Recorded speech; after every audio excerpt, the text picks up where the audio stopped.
Megan Rhodes used to be a master at reading people, from strategy meetings and negotiation tables to high-stakes acquisition deals. But now, sitting at Gate 23 of Detroit Metro Airport, she realized there was one person she had never been able to read: her own little daughter. Zoe was signing. Not the simple gestures for hungry or tired that Megan had grown used to, but a chain of intricate emotional signs, something she couldn't understand, not even a little. Before she could open her phone to look it up, a man with kind eyes quietly knelt down beside them. His hands moved fluently, responding to Zoe in the very same language, the language of silence, yet it rang clearer than any spoken word. And then Zoe's face lit up. That glow, that joy. Megan hadn't seen it on her daughter's face for months. They were talking, really talking. The kind of conversation that made the whole world around them disappear, leaving only two souls connected through their hands. Megan froze. She was standing right there, yet she felt as if she were outside her own daughter's world. What was Zoe saying that made her laugh so brightly? And why did this stranger seem to understand her child so effortlessly? In that moment, Megan realized something painful. For 7 years, she hadn't been raising Zoe in the world of sign language. She had been forcing her to live in hers. A world where Zoe always had to slow down, always had to simplify her feelings just so her mother could keep up. But here, with this man, Zoe didn't have to wait. Zoe could simply be herself. And that was when Megan Rhodes, product director at Lakefront Media Labs, the woman who had steered her company through the fiercest corporate storms, suddenly felt herself completely frozen. Because for the first time, she truly saw her daughter, and realized just how blind she had been all this time. If you believe that love isn't only in the words we say, but in the way we listen, hit subscribe so you don't miss the stories that touch the heart. But what happens when that flight, and that stranger, change the lives of Megan and Zoe forever? Let's begin with the flight to Traverse City. The flight to Traverse City had been Megan's idea, though she couldn't quite remember when exactly her desperation had turned into an actual plan. Maybe it was after her third therapy session, when the therapist gently said, "You need to meet Zoe where she is, not keep trying to pull her up to where you are." Or maybe it was during the custody mediation, when Scott's lawyer repeated the phrase, "communication barrier," 6 times. Each time she heard it, Megan felt as if someone had punched her straight in the gut. Communication barrier. It sounded as though the issue were merely a physical wall, not the painful truth that she, as a mother, had never spent enough time truly learning her own daughter's language. Whatever the reason, the result was this. She had booked 2 tickets to Traverse City. 1 week away from everything, just her and Zoe. No interpreter, no assistant, no buffer between them. That thought terrified her more than any board presentation ever had. Zoe sat cross-legged on the stiff airport bench, her purple turtle-shaped backpack resting against her legs. She had owned that backpack since she was 4. Even though Megan had tried to buy her newer, more grown-up ones, Zoe had always refused to switch. The fabric was worn thin now, one strap clumsily stitched where it had torn last summer. Megan had been the one to sew it. Late one night at the kitchen table, watching a muted YouTube tutorial so she wouldn't wake Zoe up. A small, ordinary moment, yet one of the few times she'd felt like she was actually getting motherhood right. The waiting area buzzed with the usual Friday evening chaos. Families eager for vacations, business travelers glued to their laptops, and a group of college students clinking overpriced beers from the bar across the concourse, their laughter drowning out the announcements. Zoe quietly observed it all, her eyes moving slowly, taking in every small detail that Megan would have easily missed. She had always been that way, meticulous, sensitive, and silent. It was the pediatrician who had first noticed. At 6 months old, Zoe tracked movement around her, but startled at vibrations rather than sound. By her first birthday, they had the diagnosis: severe bilateral sensorineural hearing loss. Megan had memorized every syllable of that phrase, as if mastering the medical term could somehow soothe the terror inside her. It didn't. Still, they tried to adapt. Megan threw herself into learning American Sign Language, with the same intensity and discipline she applied to everything else in her life. She hired deaf tutors, bought every textbook, downloaded every learning app, even joined a Tuesday night parent support group. During the first year, she was committed. She signed everything, narrated her day in ASL, plastered the house with notes and sign illustrations, even replaced their doorbell with a vibration system. Scott had tried too, for a while. But while ASL was a language to master for Megan, it was merely a temporary fix for Scott. A crutch until, as he said, they could fix the problem. The arguments began small at first. Should they pursue cochlear implants? How much speech therapy versus full ASL immersion? Was it fair, Scott asked, to let Zoe grow up in what he called a limited world? Looking back, Megan understood now. Their marriage had ended long before the divorce papers were signed. They were simply signing in two different languages. And neither of them was truly listening to the other. Now, watching Zoe's small hands move in intricate patterns she could only partially understand, Megan felt the full weight of her failures. Yes, she had learned ASL, but only enough to get by. Enough to ask whether Zoe wanted apples or oranges, whether she'd done her homework, if she was tired, cold, or needed the restroom. That wasn't the language of love. It was the language of survival. And somewhere between the whirlwind of work and responsibility, in the relentless climb that turned Lakefront Media Labs from a tiny startup into an 8-figure company, she had stopped learning, stopped improving, stopped reaching into her daughter's world. She had told herself, "It's fine." Zoe had interpreters at school. They still texted. They still FaceTimed. They still talked. But now, looking back, Megan saw the vast canyon between communication and connection. And only now did she truly understand how deep that abyss really was. Zoe's hands suddenly stopped, and she looked up at her mother, her eyes shimmering with an unspoken question. Megan recognized the sign for where and maybe what time, but the rest came too quickly.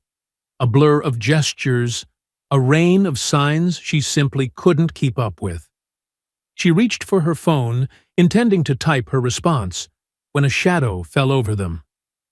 "Excuse me," a voice said, warm, slightly raspy, the kind of voice that sounded like it had told many long stories. I couldn't help but notice. Megan looked up. Standing in front of her was a man who kept just enough distance not to intrude. He looked to be in his 40s, dark brown hair streaked with silver, tanned skin, the mark of someone who spent plenty of time outdoors. He wore jeans, a faded Patagonia jacket, and scuffed leather boots. Not stylish, but real. Everything about him seemed to say, "I don't belong in your world." Or at least, not in the world of glass offices and grand boardrooms that Megan was used to. But it was his eyes that caught her attention. Eyes lined with faint wrinkles, the kind that come from laughing often and living honestly. And he was smiling, not at Megan, but at Zoe. He slowly knelt down, gently, carefully, like someone approaching a shy cat, and lifted his hands. Megan froze, watching as his fingers began to move. A SL. but not the rigid, textbook-perfect signs she had learned from videos and manuals. His movements were fluid, rhythmic, alive, the kind of signing that came from the heart, not the head. He was asking Zoe about her turtle-shaped backpack, and in an instant, Zoe's whole face lit up. Her small hands began to dance, fast, graceful, full of excitement, so quick that Megan could only catch fragments, something about sea turtles, swimming, and a book she once read. The man laughed, a deep, genuine laugh that rang through the busy terminal, turning a few heads. Then he signed something that made Zoe burst into silent laughter, her tiny shoulders shaking, her eyes glowing with pure joy. Something tightened in Megan's chest. When was the last time she'd made Zoe laugh like that? When was the last time they'd truly talked, instead of just exchanging information? The man looked up at her, his smile softening into one of gentle understanding. "Sorry, I should have introduced myself first," he said, switching to spoken English. "I'm James Walker."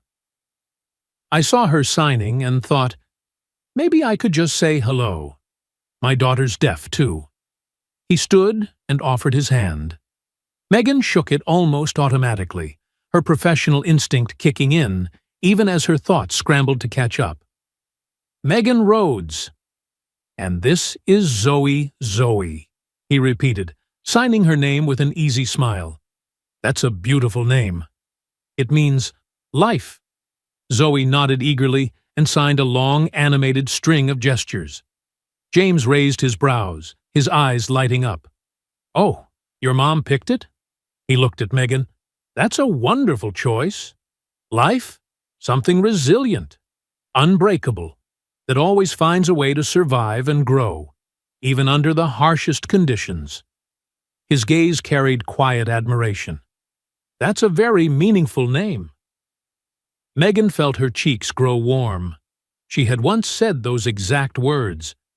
In a tiny hospital room, 2 hours after Zoe was born. She could still picture herself holding her newborn, counting each tiny finger. When the nurse asked for the baby's name, Scott had wanted something more traditional, Catherine or Elizabeth. But Megan had insisted on Zoe, because life never gives up. It endures pressure, adapts, and then shines. She had believed that name would be her daughter's shield.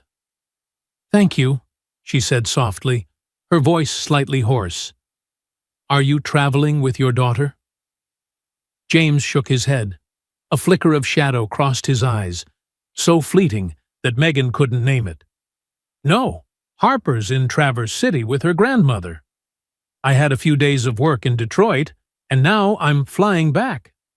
He hesitated, then added, "Actually, if you don't mind, could I sit with you for a bit?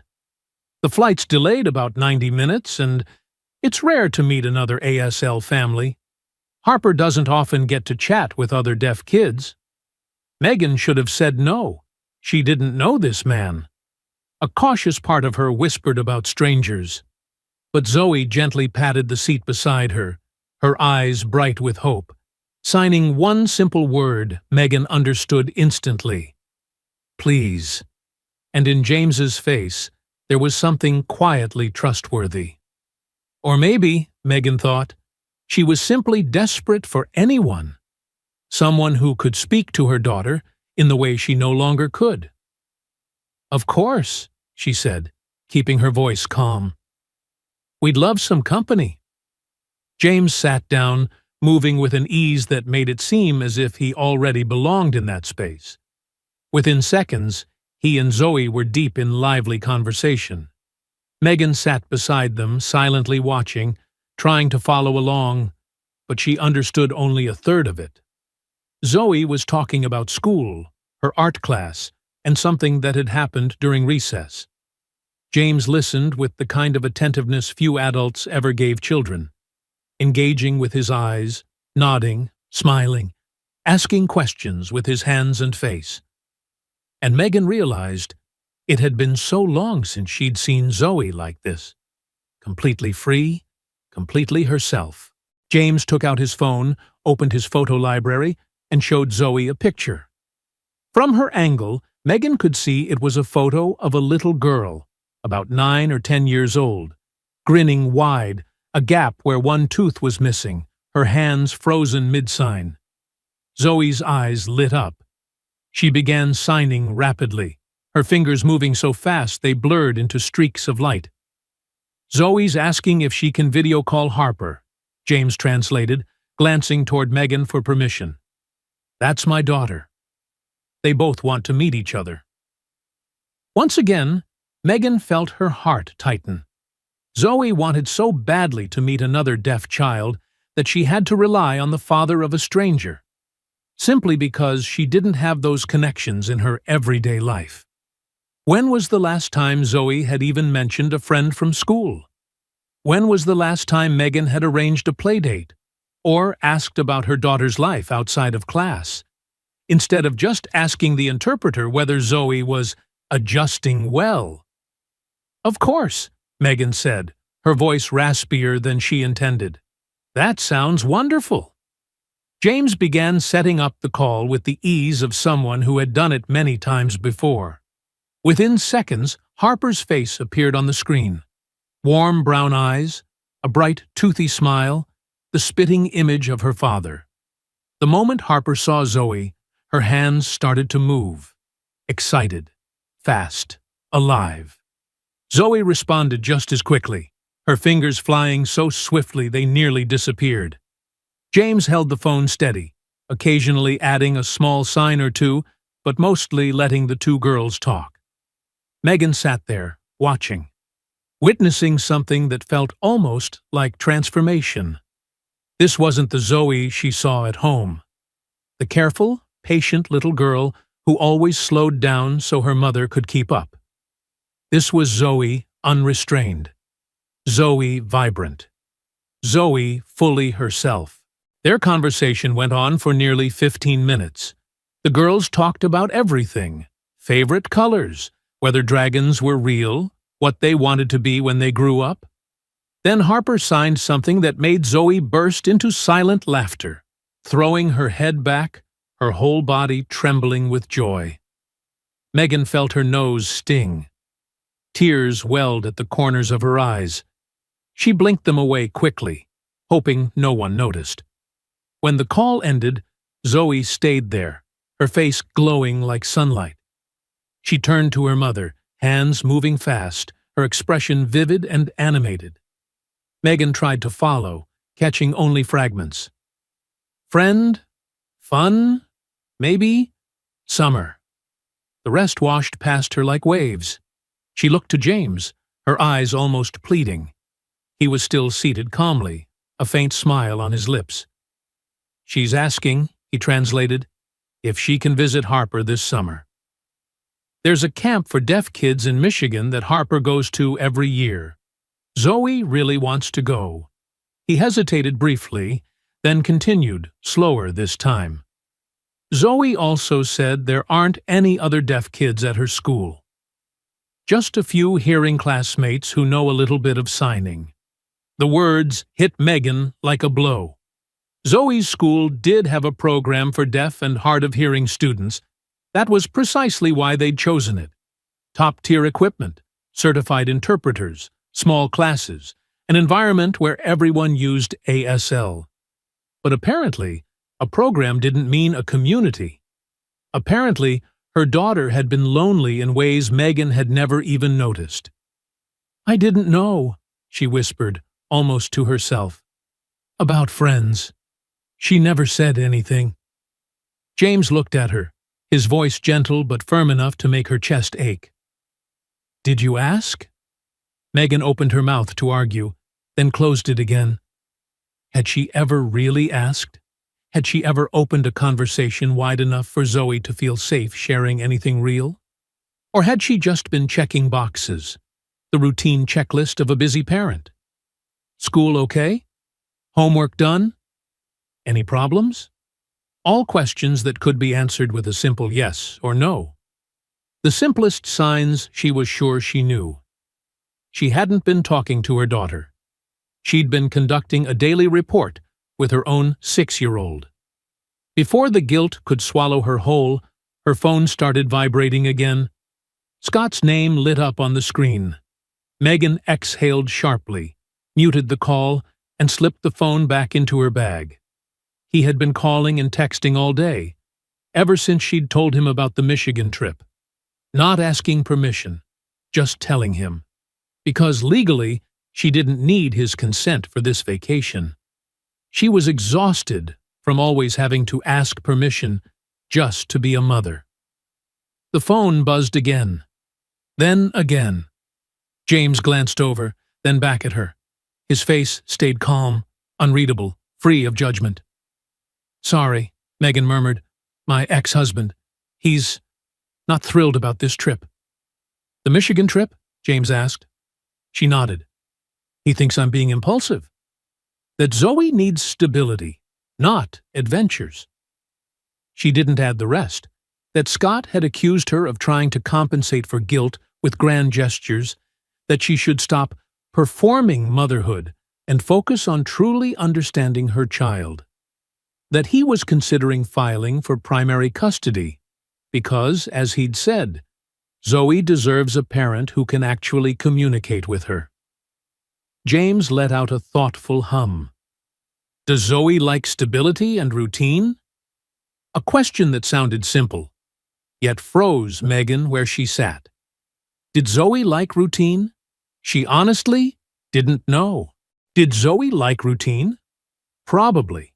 She ate the same breakfast every morning, followed the same bedtime ritual every night, and carried that old purple turtle backpack everywhere she went. But was that her choice? Or just a habit shaped by the way her mother lived? Was Zoe truly being herself? Or merely becoming the version of herself she thought her mother wanted to see? "I don't know," Megan admitted, her voice barely a whisper. And in that moment, the honesty felt like failure. James didn't respond right away. He looked over at Zoe, who was now bent over her tablet, drawing something with full concentration, the tip of her tongue sticking out slightly. A childish habit Megan had seen countless times, but had never really noticed. When he finally spoke, his voice was low and soft, just enough that Zoe, even if she could hear, wouldn't catch it. "My wife left when Harper was 2, he said. "She said she couldn't handle having a special child." He lifted his fingers to make air quotes, his mouth twisting into a bitter half-smile. "At the time, I worked for a big corporation. Great salary, fancy title, inhuman hours. I'd get home after Harper was asleep and leave before she woke up. I convinced myself that providing was enough, that money could make up for not being there." He paused, interlacing his rough hands, squeezing them tight, then releasing. "And one day, she was just gone. Left a note saying she'd tried, but she wasn't made for this kind of life. And since I was never really present anyway, I might as well handle it on my own." Megan sat still, a mixture of shock and empathy tightening her chest. "James, I'm so sorry." He shrugged slightly, a small gesture, but one that revealed how deeply that pain had been buried. "Honestly, it turned out to be the best thing that ever happened to me. Back then, it felt like the end of the world, but looking back, it was the turning point. I quit my job, became a carpenter. No more 6-figure salary, but flexible hours, enough to live. And most importantly, I got to be there. Really be there." He lifted his calloused hands into the light, veins raised beneath tanned skin. "I learned ASL like my life depended on it. Because in a way, Harper's life did depend on it. Her joy, her identity, her connection to the world, all of it went through these hands." He looked down at them, then gave a faint, wistful smile. "I made mistakes, too. God, so many. But I learned something. Being present doesn't mean showing up. You can sit in the same room with your kid and still be miles apart. The words landed on Megan like a heavy blanket, pressing against her chest. She thought of her penthouse apartment, floor-to-ceiling windows, curated artwork, elegant furniture. She thought of Zoe's room, full of educational toys, assistive devices, everything money could buy, interpreters, tutors, therapists, all things she'd paid for and labeled as love. She had mistaken providing for parenting. "I am there," she said quietly, her voice close to breaking. "I eat breakfast with her, check her homework, sign what I can." James nodded slowly. "I believe you," he said. "But can you tell me what Zoe's favorite color is?" Megan froze. Of course she knew. It was purple. The backpack, her bedroom walls, even half her wardrobe. All purple. "Purple," she said firmly. James smiled softly, then turned to Zoe and signed something. Zoe looked up, eyes bright, her little hands moving fast, before bursting into a soundless giggle. James turned back, his smile gentle. "She says her favorite color used to be purple. Now it's teal, like the ocean. She changed her mind 4 months ago, after you took her to the aquarium. 4 months ago." Megan froze. She remembered that day vividly, a rare Saturday morning without meetings, when she'd spontaneously decided to take Zoe to the aquarium. Zoe had been mesmerized by the jellyfish tank, pressing her tiny palm against the glass, eyes wide with wonder. Megan had taken a picture, posted it on Instagram, captioned it, "Quality time with my girl," then spent the rest of the trip replying to work emails. She hadn't even noticed that, in that very moment, her daughter had fallen in love with a new color. James seemed to catch something in her eyes. He reached across the table and gave her hand a brief, warm, sincere squeeze. "Hey, you're here, right now. You're trying. And that matters." Megan pressed her lips together, her throat tightening. She wasn't sure if that was true, or if trying was ever enough. Trying sounded like a consolation prize, when Zoe deserved a gold medal. Her phone buzzed again. She looked down. 3 new messages from Scott, each more urgent than the last. The final one made her stomach knot. "If you get on that plane, I'll file for emergency custody Monday morning. Zoe deserves a parent who can actually communicate with her. And we both know that isn't you." Megan stared at the words until they blurred. The awful thing was, Scott wasn't wrong. She couldn't communicate with Zoe. Not in the way that truly mattered. She knew how to manage. She could get through each day. But she wasn't connecting. James was saying something, but all she heard was a faint ringing in her ears. She stood up abruptly, muttered an apology, and nearly ran toward the restroom at the end of the hall. Inside, she locked the stall door, pressed her back against the cold wall, and tried to breathe. Just breathe. The air felt thick. The fluorescent lights buzzed overhead. Somewhere beyond the tiled walls, a baby was crying, muffled, distant, heavy. Megan leaned her forehead against the cold metal door, and she wondered why she had ever thought Michigan was a good idea in the first place. Megan had once imagined this trip. Long walks where no words were needed, only the comfort of shared silence and the stillness of nature around them. She had pictured the hotel room with attentive room service and subtitled movies that Zoe always loved to watch. She had imagined that somehow, simply by changing the scenery, by trading one city for another, one atmosphere for another, she would magically become the kind of mother Zoe deserved. But now, sitting in the cold, sterile airport restroom, she understood. You can't run away from your own shortcomings. You can't patch over 7 years of distance with 1 week in Traverse City. Her phone buzzed again, Another message from Scott. This time it was a screenshot of a legal document. He wasn't bluffing. He really was going to file for custody. And maybe he should. Maybe Zoe would be better off with a father. Flawed, yes, but at least honest about his limits. Scott had never pretended to be anything else. He'd been upfront about not believing ASL was essential, that technology and medical intervention were the future, that if Zoe just tried hard enough, she could live like a normal person. Megan had fought him over that. She had insisted that Zoe needed to be immersed in deaf culture, to be proud of herself, of her language, of her identity. She had truly believed she was right. But now she saw herself for what she was, a hypocrite. She had preached about ASL as something sacred, yet never mastered it herself. She had talked about the deaf community, though Zoe had never had a single deaf friend. She had built an entire philosophy of parenting and failed to live by it. The knocking on the stall door startled her. "Occupied," she said, her voice catching. But the knocking came again, louder this time. Megan frowned, unlocked the door, ready to unleash her irritation at whoever couldn't take a hint, and froze. James stood there, right inside the women's restroom.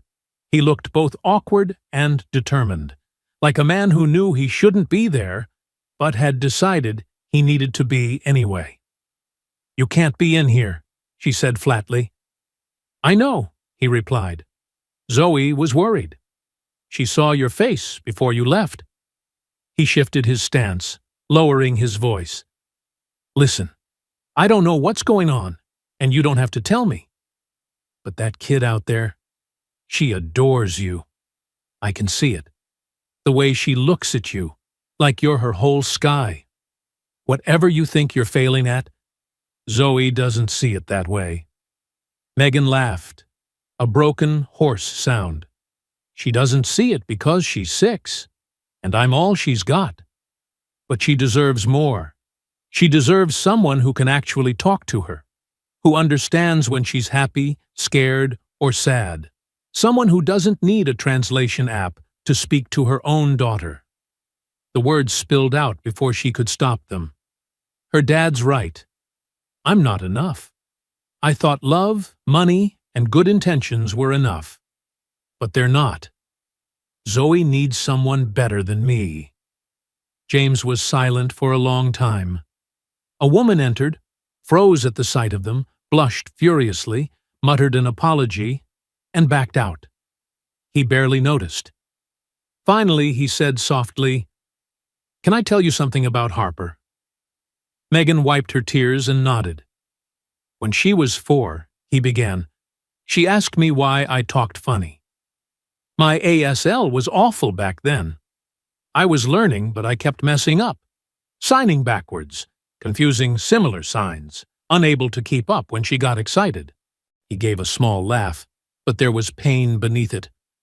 "I remember panicking, thinking, God, I'm ruining this kid. Harper needs a deaf parent, or at least someone fluent, not me, this clumsy guy who can barely get through a sentence." He paused, gaze distant. "Then I apologized to her. I told her I'd try to learn faster. And you know what she said?" He smiled faintly. "She said, 'Daddy talks with his heart.' That's my favorite language." Something cracked open in Megan's chest. Her voice trembled.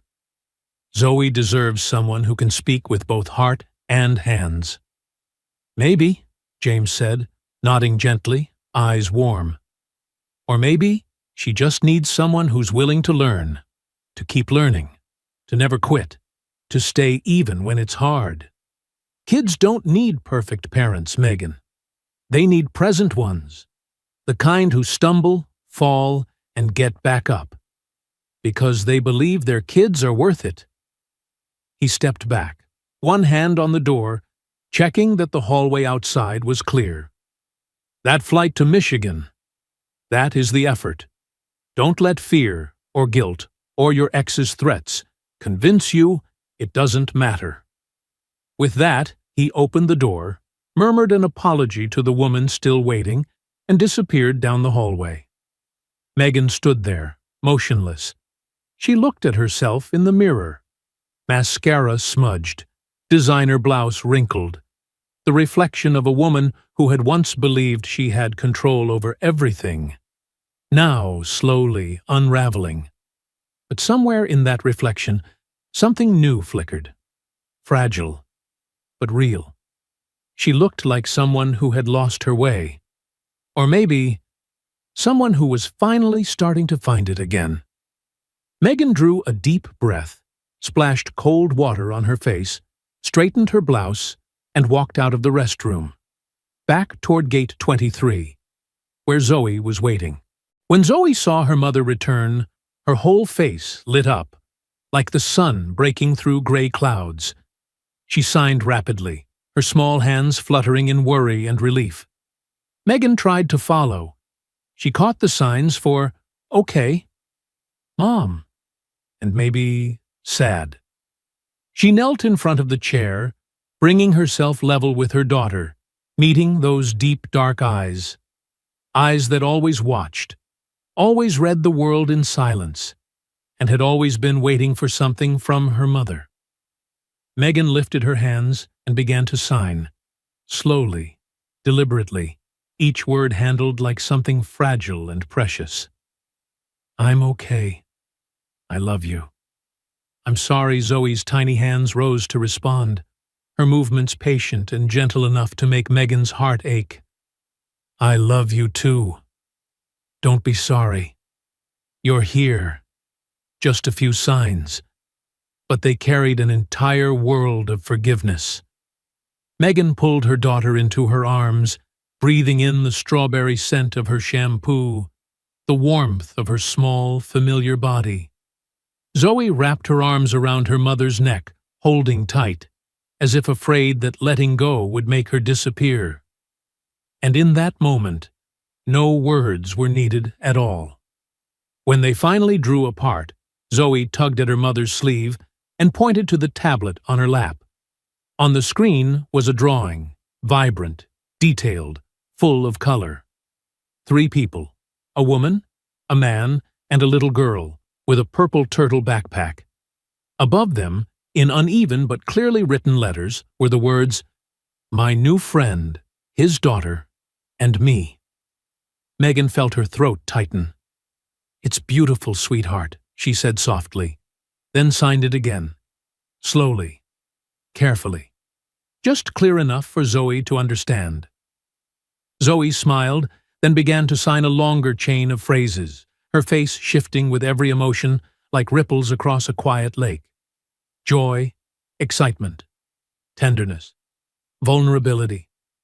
Megan caught only fragments. Learn. Fast. Stories. The rest slipped away, lost in the graceful blur of her daughter's hands. She looked toward James, who was sitting a few seats away, pretending to scroll through his phone to give them privacy. "James," she called quietly. He looked up. She gestured toward Zoe, a small, helpless shrug, a silent plea for help. James watched Zoe for a moment, reading her signs carefully, then nodded. "She's asking," he translated gently, "if you can learn to sign faster, so you can keep up with her stories. Zoe says she has so many things she wants to tell you." The words washed over Megan like a wave. Of course Zoe had stories. Every child did. Dreams, fears, moments of wonder and laughter, the tiny things that made up a childhood. But Megan had missed all of them. Not because Zoe didn't want to share, but because she'd never created the space for her daughter to do so. "Yes," Megan said softly, her voice trembling but certain. She lifted her hands, signing carefully, clearly, one word at a time. "Yes, I will learn. I promise." And this time, she meant it. Not as a task to complete, but as a bridge to build. Not with intellect, but with heart. Zoe signed again, quick and eager. Megan understood only half, but instead of nodding and pretending, as she used to, she gently touched her daughter's hand and signed, "Slower. I want to understand," and Zoe's face lit up, not because her mother understood, but because her mother wanted to, because for the first time, she wasn't pretending. Zoe signed again, slowly, clearly, patiently. She was teaching her mother. Not for the first time, but for the first time, her mother was truly listening. "I want," Zoe signed carefully, eyes never leaving Megan's, "to tell you about Harper." Megan smiled. Tears welled again, but this time they came from joy, not sorrow. She signed back, "I want to listen." And Zoe began to tell her story, slowly, bit by bit. Whenever Megan frowned in confusion, Zoe stopped and explained with soft, graceful movements. Megan listened, not as a mother fulfilling a duty, but as a mother who truly wanted to understand her child. For the first time, at noisy Gate 23 of Detroit Airport, they were truly talking. Not with words, but with love, in the shape of two hands learning how to find each other. James quietly watched the mother and daughter for a moment, a small smile flickering at the corner of his mouth. When Zoe paused to sip her water, he leaned toward Megan, his voice low and gentle. "You're doing really well." Megan gave a faint, uneven smile. "No, I'm not. I'm tripping over every sign. Zoe has to stop every 3 words." James smiled kindly. "Yes, and she's being patient, because for the first time she sees you trying, not trying to be good enough, but trying to understand her." He paused, eyes following Zoe, as she fished a snack from her purple turtle backpack. "Can I ask you something?" "Sure. What's Zoe's best friend's name at school?" Megan opened her mouth and closed it again. Silence. She didn't know. Zoe had friends. The interpreter had told her so. Zoe's very social. She gets along well with everyone. But the names of those friends? She'd never heard Zoe mention even one. "I don't know," she admitted, her voice barely audible. James nodded, not judging, just encouraging her to keep going. "What about her favorite food?" "Pasta," Megan answered immediately. "She eats pasta all the time?" "What kind?" Megan hesitated. The simple question felt like a blade turning in her chest. Zoe ate pasta, but because she liked it, or because it was what her mother ordered? Because it was quick, easy, and didn't require much conversation? She took a shaky breath. "I'm not sure." James nodded slowly. "What is she afraid of?" he asked, still in that calm, unpressured tone. "Not big fears. I mean the small ones. The kind only children have," Megan tried to think. "The dark?" "No. Zoe slept fine without a nightlight. Thunder? No. She couldn't hear it. Bugs? Strangers? No. She wasn't sure at all. 7 years of motherhood. And she didn't know what scared her own daughter." "I don't know," she whispered, her voice cracking.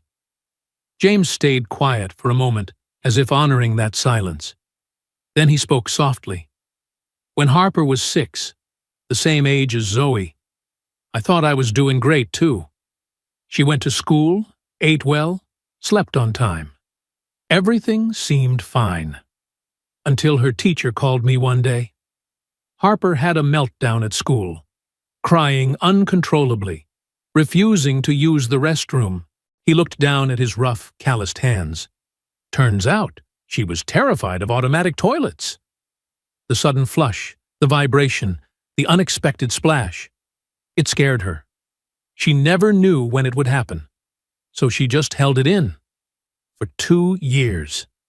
2 years, Megan. And I, the dad who thought he was always there, had no idea. "She didn't tell you?" Megan asked softly. "I asked her that too," he said, smiling sadly. "She said, 'I thought every kid was scared of those. I thought I just had to be brave.'"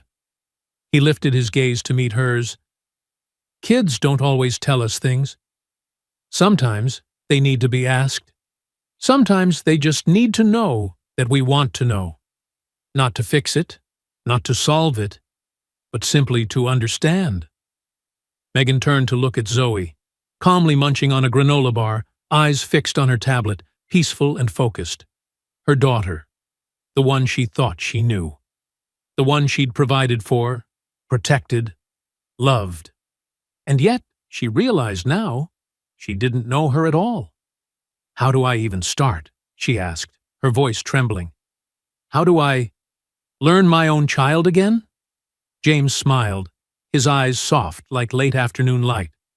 "The same way you learn any language. One word at a time, one conversation at a time. And don't be afraid to get it wrong." He nodded toward Zoe. "She's the most patient teacher you'll ever have. She already knows you want to learn. Now you just have to show her you're ready to be the student." Megan took a deep breath, then gently touched Zoe's shoulder. The little girl looked up, eyes curious.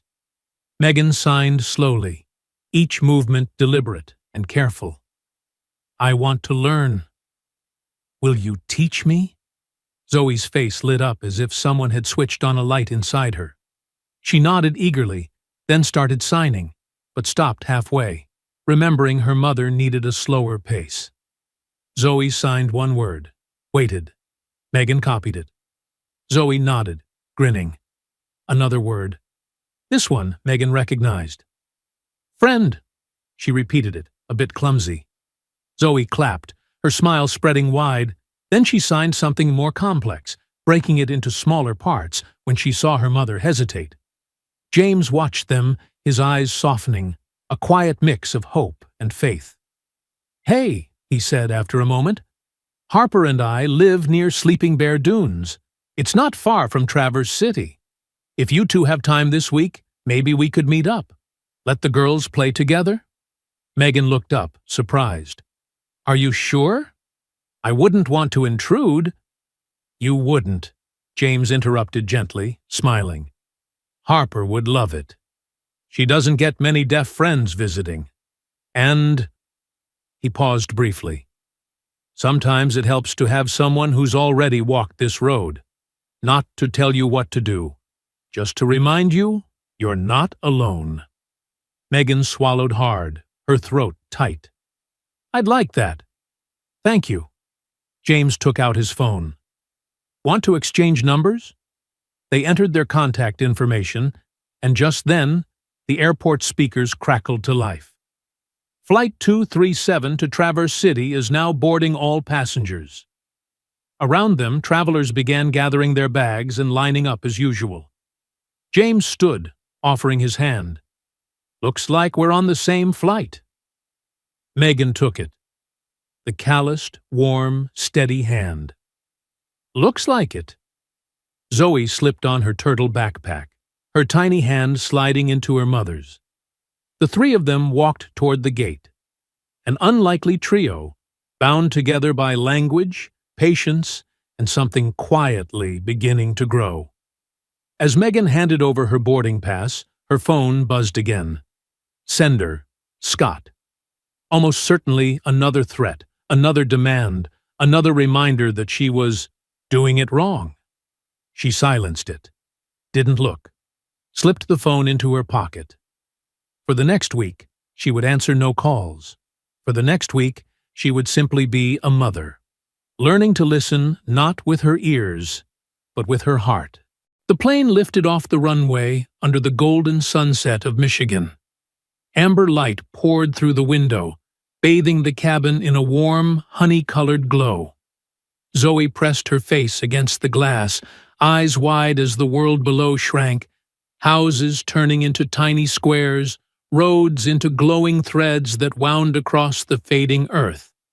Her small hands began to move, dancing through the air, telling her mother about the clouds, the birds, the little cars still crawling far below. Megan sat beside her, quietly watching. Not just looking at the movements, but seeing them. Not just noticing the shapes of her daughter's hands, but trying to feel the meaning behind them. She recognized a few familiar words.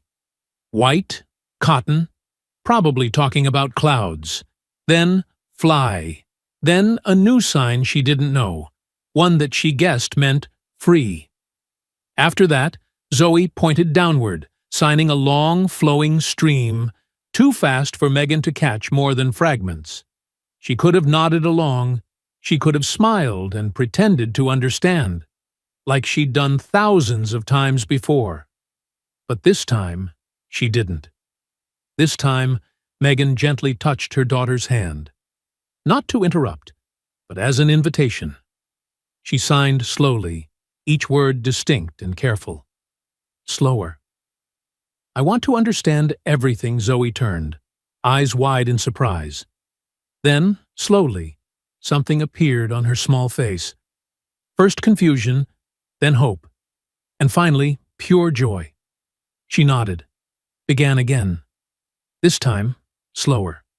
This time with the kind of patience no 6-year-old should have to learn, but Zoe had, from too many times waiting for her mother.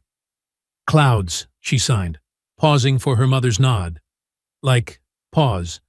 Cotton. Megan nodded, signed back. Cotton. Yes, Zoe giggled, her face shining like the sunlight glancing off the window pane. I want, she paused, looked at her mother, to touch, see, if soft. Megan nodded, signing again, slower, but steady. You want to touch the clouds to see if they're soft? Zoe clapped silently, her whole body trembling with excitement. Mom understands. Mom really understands.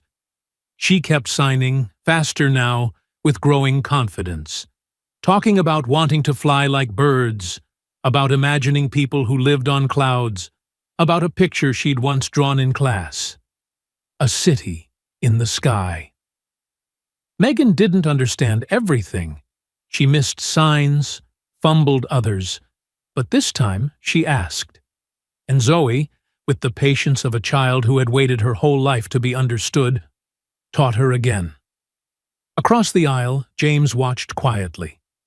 When Megan glanced up, he gave a small nod, a look that said, without words, "You're doing it right. Keep going." Megan smiled back, and she thought, maybe, just maybe, for the first time in her life, she truly was. 20 minutes later, the beverage cart rolled down the aisle. Zoe tugged at her mother's sleeve, signing, "You tired?" Megan thought about it. Yes, she was tired. Her head tight like a drawn string, eyes burning from the effort, hands trembling from keeping up with every movement. But it wasn't the exhaustion of defeat. It was the good kind, like muscles being used the way they were meant to be, like a mind stretching into new space. She smiled and signed back. No, I'm happy. For the first time in her life, she signed a sentence she hadn't rehearsed, hadn't looked up, hadn't practiced in front of a mirror. She spoke from her heart, not her head. I love talking with you. Zoe froze for a moment, eyes softening. She reached out, took her mother's hand, not to sign, just to hold it. They sat like that, side by side, gazing through the window as the sky shifted from gold to violet, then slowly into night. After a while, Zoe lifted her hands again, signing, "Can I ask something?" "Of course." Zoe bit her lower lip, eyes shining with both hope and hesitation.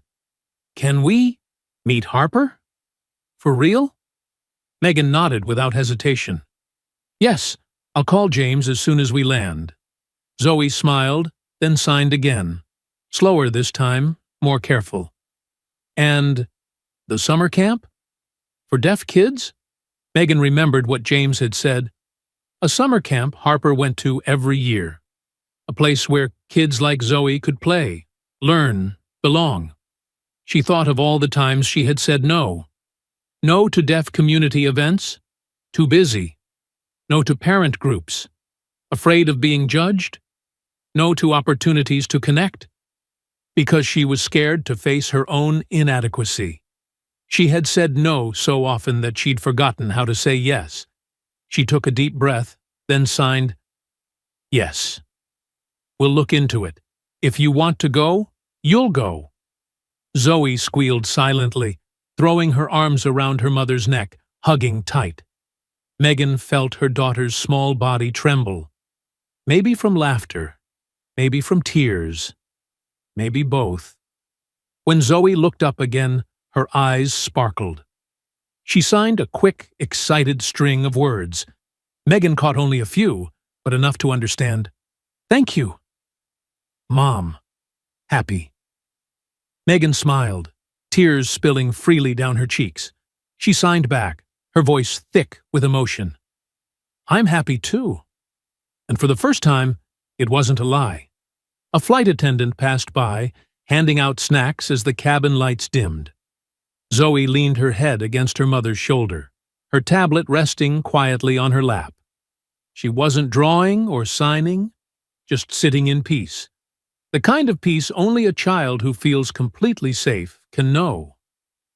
Megan looked out the window, at the sky darkening to deep indigo. Somewhere below lay Traverse City, Sleeping Bear Dunes, and a week ahead meant just for the two of them. She wasn't naive enough to think everything would be perfect. A week couldn't repair 7 years of distance. She would still stumble, still miss things, still need Zoe's patience. But this time, she wouldn't pretend. This time, she would ask. And maybe that was all Zoe had ever needed. Not a perfect mother, but one who truly tried. The plane began to descend. Megan's ears popped from the pressure change. She turned to Zoe, who was half asleep, but still aware enough to feel the shift. Megan gently touched her daughter's shoulder and signed, "You okay?" Zoe smiled, nodded, then signed back. 3 simple words. "Okay." With Mom, 3 words. But for Megan, they meant the beginning of everything new. The plane touched down with a gentle jolt. Cabin lights flicked on, and the usual rustle began, seatbelts unclicking, overhead bins opening, passengers eager to stand and queue in the narrow aisle. Megan didn't rush. For the first time in a very long while, she wasn't thinking about the next meeting, the unread emails, or the endless to-do list. She was here, with Zoe. The little girl pressed her face to the window, trying to see the runway lights through the dark. When the plane came to a full stop, she turned and signed, "We're here!" "We're here," Megan signed back. But in her mind, those words meant more. Not just arriving in Traverse City, but arriving at a new beginning. Arriving at a way of living where she would stop running, and finally, start staying. They waited patiently as the rows ahead of them filed out. James stood, pulled his duffel from the overhead bin, and looked back. "Got a ride arranged?" "I'm renting a car," Megan said. He hesitated for a second. "If you'd like, I can give you a lift." "I'm passing through Traverse City on my way back to Sleeping Bear Dunes. We can set up a time for Harper and Zoe to meet." Megan knew she should probably refuse. They'd only met a few hours ago. But sometimes, strangers stop being strangers the moment they see you at your most vulnerable, and choose not to look away. "We'd appreciate that," she said. Outside, the Michigan night was crisp and dry, scented faintly with pine and the cool breath of Lake Michigan somewhere beyond the hills. Overhead, the sky shimmered with more stars than she'd seen in Detroit. Stars that city lights could never hide here. Zoe tilted her face upward, lips parted in awe. She began signing rapidly. Many, bright, and maybe beautiful. "Yes," Megan signed back. "Beautiful." In James's old pickup, the worn leather seats smelling faintly of sawdust and cedar, Zoe quickly fell asleep in the back, her head resting against the window. Megan watched her through the rearview mirror. Streetlights flashed across the child's peaceful face, painting it with thin blankets of gold. She looked simply like a child again, free from the constant effort of slowing herself down, of making her feelings easier for others to grasp. "You're doing something brave," James said quietly, eyes on the road. "Coming here. Admitting you don't know how. Being willing to learn." "I don't feel brave," Megan confessed. "I feel scared, like I've wasted too much time, and now I'm racing the clock." "You are racing it," James said, not to comfort but to be honest. "None of us get back the time we've lost. But we do get to decide how to use what's left." He paused, his voice steady in the hum of the tires. "Harper's 12. 6 more years, and she'll be off to college. I count the days, not because I want her gone, but because I want to be sure I don't waste any. Every breakfast, every talk, even every argument matters, because they're finite." Megan swallowed hard. "Zoe's 6. You've got 12 years, he continued. "It sounds long, but it'll go faster than you think." "So where do I start?" Megan asked quietly. "There's so much to learn. ASL, deaf culture, the community. Things I should have known years ago." James smiled faintly in the dark. "Start tomorrow. Wake up and ask Zoe what she wants to do. Ask like you mean it. Not to confirm your plan, but to hear hers. When she answers, listen. Really listen. If you don't understand, ask her to slow down, to show you again. And when she shares something, put the phone down." He glanced toward her. "Language isn't just words, Megan. It's attention. It's priority. It's saying to someone, 'You matter enough for me to struggle through this.'" The truck pulled up in front of the small Bayview hotel she'd booked. Zoe was still sound asleep, breathing softly. "Thank you," Megan said, "for everything. Not just the ride." "We're friends now," James replied with an easy grin. "Friends do that." "Oh," Harper just texted. "She wants to know if Zoe's free tomorrow to go to the beach. Just a walk, nothing big, so they can hang out." Megan thought of the itinerary she'd built. Museums, guided tours, dinner reservations, all the things she used to fill the silence, to avoid confronting the truth that she didn't know how to simply be with her daughter. "We'd love that," she said. And this time, she meant it. Inside the room, Megan helped Zoe change into pajamas. The child stirred halfway through, eyes half open with sleep. As she pulled the blanket up, Zoe signed something. Slow, drowsy, barely readable in the dim light. But Megan was certain she understood. "I love you too," she signed back. Zoe smiled, eyes closing, body turning toward the warmth. Megan sat on the opposite bed, watching her daughter sleep. She picked up her phone. 57 unread messages, 23 missed calls. Mostly from Scott, the rest from work. She could open them. She could let them devour the fragile calm she'd just built. Instead, she powered the phone off. Not silent. Off. Completely. Then she opened her laptop, typed ASL classes near me. Then, summer camps for deaf children Michigan. Then, how to support deaf kids when you're a hearing parent. She had so much to learn. So many years to make up for.